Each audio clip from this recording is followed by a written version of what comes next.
Siapa sih yang nggak pernah mimpiin punya kendaraan baru? Wanginya itu loh, khas banget. Rasanya bangga gitu kan. Tapi tunggu dulu.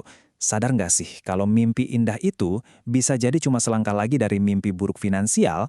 Nah, di sini kita bakal bongkar habis-habisan jebakan ini. Di dunia dealer, kalimat ini tuh bukan kalimat biasa. Ini kata-kata sakti, semacam mantra sihir yang bisa mengubah sales yang tadinya pasang muka judes jadi sahabat paling baik sedunia. Dalam sekejap mata, aneh kan? Kenapa coba? Satu kalimat ini punya kekuatan sebesar itu. Coba deh, lihat perbedaannya. Kontras banget. Anda datang bawa uang cash, hasil nabung susah payah, malah disambut muka masam. Alasannya klasik. Maaf pak, barangnya lagi kosong. Sekarang, ganti skenario. Coba ucapin mantra tadi. Saya mau tenor 5 tahun. Creng, tiba-tiba unitnya ada, kopinya keluar, dan Anda diperlakukan kayak raja. Ini bukan sulap, ini emang sistemnya udah begitu. Nah, ini dia nih akar masalahnya. Mungkin kita mikir dealer itu ya jualan motor atau mobil. Salah besar. Bisnis utama mereka, tempat duit gedenya ngumpul, itu ya jualan utang ke kita. Gini, biar lebih jelas. Untung dari jualan kendaraan secara tunai itu kecil banget. Receh lah istilahnya. Cuan raksasanya itu datang dari komisi dan bunga yang gila-gilaan dari perusahaan leasing. Kalau mereka berhasil ngejebak Anda di kredit jangka panjang. Jadi, yang paling berharga di showroom itu bukan mesinnya, tapi tanda tangan Anda di atas materai. Mungkin Anda mikir, cicilan sejutaan sebulan doang mah enteng. Oke. Kalau gitu, yuk kita main hitung-hitungan. Siapin kalkulator deh, karena ini adalah tutorial resmi gimana caranya rugi bandar lewat jalur leasing. Oke, kita ambil contoh kasus yang umum banget. Motor Matic idaman, harganya 35 juta rupiah. Target pasarnya siapa? Ya jelas, mereka yang gengsinya setinggi langit tapi dompetnya nggak ngikutin. Biasanya kan ditawarin DP super ringan ya kan? Anggap aja DP-nya 3 juta, tenornya 5 tahun. Cicilannya sekitar 1,3 juta sebulan. Kelihatannya sanggup lah ya. Eits, coba kita totalin. 1,3 juta dikali 60 bulan. Terus ditambah DP tadi, total uang yang Anda keluarin adalah 81 juta rupiah. Ya, 81 juta. Nggak salah denger kok. Coba kita renungin angka ini bareng-bareng. Harga motornya 35 juta. Tapi total yang Anda bayar 81 juta. Artinya, ada selisih 46 juta rupiah. Itu duit kemana? Ya, anggap aja itu donasi tulus dari Anda buat nambahin ongkos liburan bos leasing ke Swiss. Biar gampang ngebayanginnya, gini deh, dengan uang 81 juta itu, Anda itu sebenarnya udah bayar lunas 2 motor plus dapat setengah motor lagi. Tapi, yang ada di garasi rumah Anda cuma 1 biji.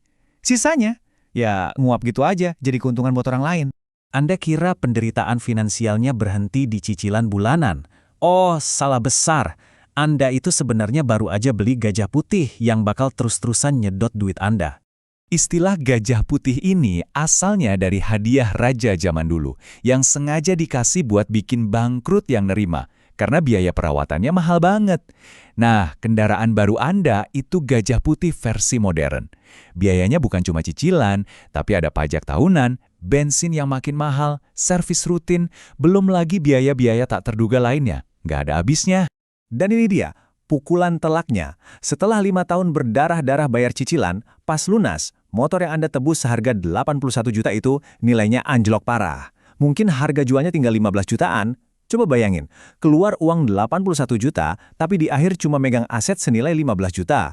Ini sih namanya kalah telak. Kalau Anda mikir ini cuma masalah pribadi, coba lihat angka ini. 22 triliun rupiah. Itu jumlah kredit macet yang akhirnya dihapus bukukan sama perusahaan leasing. Angka ini adalah tugu peringatan raksasa dari kegagalan finansial jutaan orang yang terjebak di pemikiran, pasti bisa, sebelum akhirnya motornya ditarik di tengah jalan. Oke, cukup kabar buruknya. Setelah kita tahu masalahnya, sekarang waktunya kita ngomongin solusi. Ini bukan berarti Anda nggak boleh punya kendaraan ya.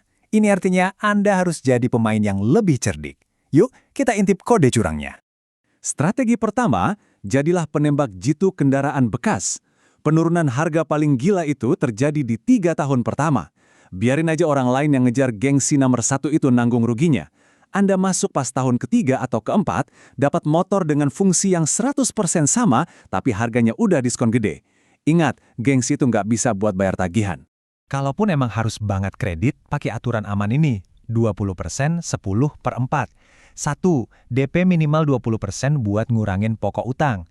2, cicilan bulanan nggak boleh lebih dari 10% gaji, biar napas nggak sesek.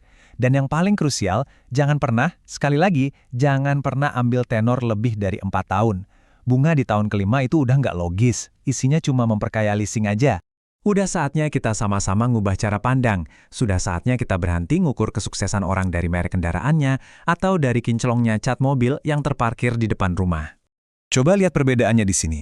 Sukses yang semu itu, ya kendaraan baru, tapi pakai utang beracun. Bikin orang lain kagum, tapi keuangan sendiri babak belur. Kesuksesan sejati itu ketenangan batin. Punya kendaraan yang udah lunas, yang beneran ngebantu aktivitas kita, itu jauh lebih membanggakan daripada motor keren, tapi bikin deg-degan tiap ada suara motor berhenti di depan rumah. Jadi, saya tinggalin Anda dengan satu pertanyaan buat direnungkan. Coba deh, lihat kendaraan Anda sekarang. Apakah benda itu beneran jadi alat yang ngasih Anda kebebasan? Atau jangan-jangan malah jadi jeruji besi yang ngurung Anda di dalam penjara finansial selama bertahun-tahun ke depan? Jawabannya ada di tangan Anda.